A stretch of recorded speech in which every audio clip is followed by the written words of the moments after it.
Здравейте и добре дошли! Днес ще научим какво представляват низовете, списъците и кортежите. Основни структури от данни в програмирането.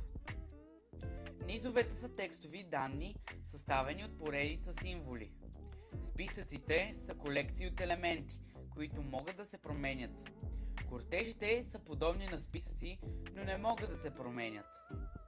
Низовете се използват за работа с текстове. Можем да ги обявим с кавички, като например Hello World. С низовете можем да извършваме операции, като да обединяваме текстове или да извличаме символи. Списъците са гъвкави и могат да съдържат различни типове данни, като числа, текстове или дори други списъци. Можем да ги добавяме, като премахваме или променяме елементи.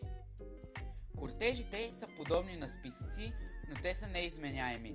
След като са създадени, не можем да добавяме или премахваме елементи. Това ги прави по-бързи и подходящи за данни, които не се променят. Основната разлика между списъците и кортежите е, че списъците могат да се променят, докато кортежите са фиксирани.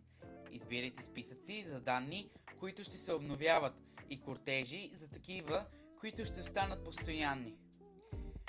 Днес научихме, че низовете са текстове, списъците гъвкави колекции, а кортежите фиксирани колекции. Изберете правилния тип според нуждите на вашия проект. И това беше нашия видеоурок. Абонирайте се за още интересни уроци по програмиране. Ако имате въпроси, оставете ги в коментарите. До нови срещи!